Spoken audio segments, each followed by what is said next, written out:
Hi friends, welcome to ஜென்டாக் channel. இன்றைக்கி நம்ம என்ன பார்க்க போகிறோம் அப்படின்னா, ஒரு ரவை கிச்சடி தான் பார்க்க போகிறோம். ரவை உப்புமா அப்படி இல்லைனா ரவை கிச்சடி.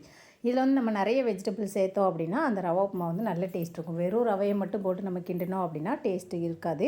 நீங்கள் இந்த மாதிரி நிறைய வெஜிடபிள்ஸ், எந்தெந்த வெஜிடபிள்ஸ்லாம் நம்ம ராவாக சாப்பிட முடியுமோ அந்த வெஜிடபிள்ஸ்லாம் நம்ம அதிகமாக சேர்த்தோம் அப்படின்னா இந்த ரவை உப்புமா வந்து ரொம்ப சூப்பராக இருக்கும். நான் இன்றைக்கி என்னெல்லாம் வச்சுருக்கேன் அப்படின்னா, கேரட், மாங்காய், கேப்சிகம், வெங்காயம், மல்லி இலை, அதுக்கப்புறமா கொஞ்சமாக மிளகாய், கொஞ்சம் இஞ்சி. இப்போ ரவை வந்து வறுத்த ரவை தான். இதை நம்ம வந்து செய்கிறதுக்கு முன்னாடி இன்னொரு வாட்டி நல்லா வறுத்துக்கிட்டிங்க அப்படின்னா ரொம்ப டேஸ்ட்டாக இருக்கும். கடையில் வந்து பாக்கெட்லேயே நமக்கு வறுத்த ரவை அப்படின்னு தான் கொடுத்துருப்பாங்க. இருந்தாலும் நம்ம என்ன செய்யணும் அப்படின்னா, ஒரு வாட்டி நல்லா ரோஸ்ட் பண்ணிக்கிட்டோம் அப்படின்னா நம்ம ரவை உப்புமா செய்கிற டயத்தில் அது இன்னும் நல்ல டேஸ்ட் வந்து நமக்கு என்ஹான்ஸ் பண்ணி கொடுக்கும். ரவை வந்து கரிஞ்சிடக்கூடாது. 5லேருந்து 10 நிமிஷம் நல்லா லோ ஃப்ளேமில் வச்சே நம்ம என்ன செஞ்சுக்கணும் அப்படின்னா நல்லா ஃப்ரை பண்ணி எடுத்துக்கோங்க. ரவை உப்புமா வந்து நிறைய பேருக்கு பிடிக்காது. நம்ம இந்த மாதிரி நிறைய வெஜிடபிள்ஸ் எல்லாமே சேர்த்து செஞ்சோம் அப்படின்னா இது வந்து ரொம்பவே டேஸ்ட்டாகவும் இருக்கும், நம்ம விரும்பி சாப்பிடக்கூடியதாகவும் இருக்கும். சின்ன பிள்ளைங்கள்லேருந்து எல்லாருமே நம்ம என்ன செய்யலாம் அப்படின்னா இந்த மாதிரி அதிகமான காய்கறிகளை சேர்த்து ரவை உப்புமா செஞ்சு பாருங்கள். ரவை உப்புமா எதுக்காக நிறைய பேர் அவாய்ட் பண்ணுவோம் அப்படின்னா, நெஞ்சு எரிச்சல் வந்து நம்ம சாப்பிட்டதுக்கப்புறமா வரும் அப்படிங்கிறதுக்காக. அதனால் நீங்கள் என்ன செஞ்சுக்கோங்க அப்படின்னா, கொஞ்சமாக இஞ்சியும் பூண்டும் நம்ம என்ன செஞ்சுக்கணும் அப்படின்னா சேர்த்துக்கணும். அப்படின்னா நமக்கு வந்து நெஞ்செரிச்சல் கொஞ்சம் கம்மியாக இருக்க வாய்ப்பு இருக்குது. எண்ணெய் சேர்த்துக்கோங்க. எண்ணெய் கொஞ்சம் அதிகமாகவே சேர்த்துக்கோங்க.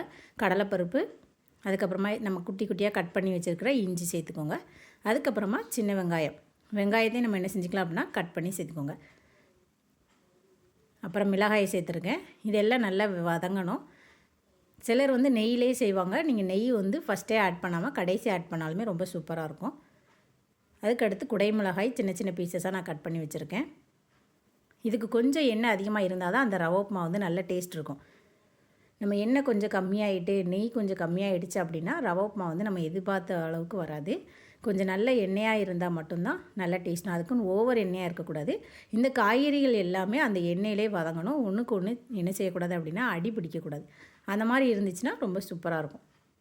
வெங்காயமும் குடைமிளகாயும் நல்லா வெந்ததுக்கு அப்புறமா கேரட் சேர்த்துக்கோங்க. கேரட்டும் மாங்காயும் நம்ம கடைசியில் சேர்த்தா போதும். முதல்ல நல்லா டீப் ஃப்ரை பண்ண வேண்டாம். அதை லைட்டாக நமக்கு வெந்தால் தான் நமக்கு வந்து சாப்பிடும்போது நம்ம மென்று சாப்பிட்றப்ப நமக்கு வந்து கடிபடணும். அந்த மாதிரி வேகணும். ரொம்ப டீப் ஃப்ரை பண்ணிடக்கூடாது. இப்போ மாங்காய் சேர்த்துருக்கோம் அப்படிங்கிறதுனால அந்த ரவை உப்புமா இன்னும் நல்ல டேஸ்ட் இருக்கும்.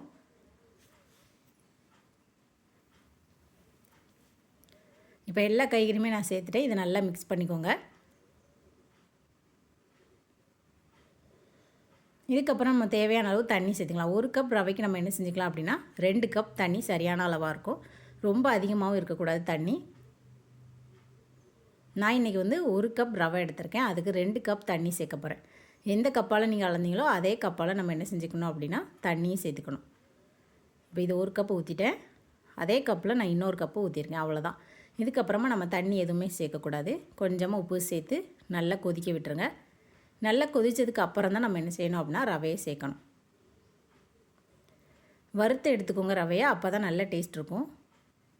நல்லா உதிரி உதிரியாக வரும். நம்ம வறுக்காமல் செஞ்சோம் அப்படின்னா ரொம்ப கெட்டியாகிடும். இப்போ கொஞ்சமாக மல்லி இலை சேர்த்துக்கோங்க. இப்போ இது நல்லா கொதிக்க ஆரம்பிச்சிட்டு இந்த டயத்தில் நம்ம என்ன செஞ்சுக்கலாம் அப்படின்னா வறுத்து எடுத்த 1 கப் ரவையை சேர்த்துக்கோங்க. ரவையை சேர்த்த உடனே என்ன செஞ்சிடணும் அப்படின்னா லோ ஃப்ளேமில் வச்சுருங்க. வச்சுட்டு நல்லா மிக்ஸ் பண்ண ஆரம்பிச்சிடணும். ஒன்றுக்கு ஒன்று கட்டி பிடிக்கக்கூடாது. இருக்க இல்லாமல் இந்த மாதிரி லூஸாக இருந்தால் தான் அந்த ரவை உப்புமா ரொம்ப டேஸ்ட்டாக இருக்கும். நம்ம எதிர்பார்த்த மாதிரியே நல்லா உதிரி உதிரியாகவும் வரும். இப்போ ரவை நல்லா வேக ஆரம்பிச்சிச்சு. லோ ஃப்ளேமில் வச்சே நம்ம என்ன செய்யணும் அப்படின்னா மிக்ஸ் பண்ணிகிட்டே இருக்கணும். இப்போ இதை நல்லா மிக்ஸ் பண்ணுற டயத்தில் இந்த டயத்தில் நம்ம என்ன செய்யணும் அப்படின்னா ஒரு 2லேருந்து 3 டேபிள் ஸ்பூன் நெய் சேர்த்திங்க அப்படின்னா இன்னும் அந்த ரவை உப்புமா வந்து நல்லா உதிரியாக வர்றதுக்கு நல்ல வாய்ப்பு இருக்குது. டேஸ்ட்டுமே நல்லா நெய் சேர்க்குறப்ப நல்ல மணமாகவும் இருக்கும், டேஸ்ட்டாகவும் இருக்கும். இந்த டயத்தில் நம்ம என்ன செஞ்சுக்கணும் அப்படின்னா ஒரு 2லேருந்து 3 டேபிள் ஸ்பூன் நான் நெய் சேர்த்துருக்கேன். இப்போ இதை நல்லா மிக்ஸ் பண்ணிக்கோங்க. இந்த மாதிரி அடி பிடிக்கக்கூடாது. நல்லா மிக்ஸ் பண்ணிகிட்டே இருந்தோம்னா ரவை உப்புமா நல்லா உதிரியாக வர ஆரம்பிச்சிடும். இப்போ வந்து நம்ம ஃபுல் ஃப்ளேம் வச்சு நல்லா மிக்ஸ் பண்ணிக்கோங்க.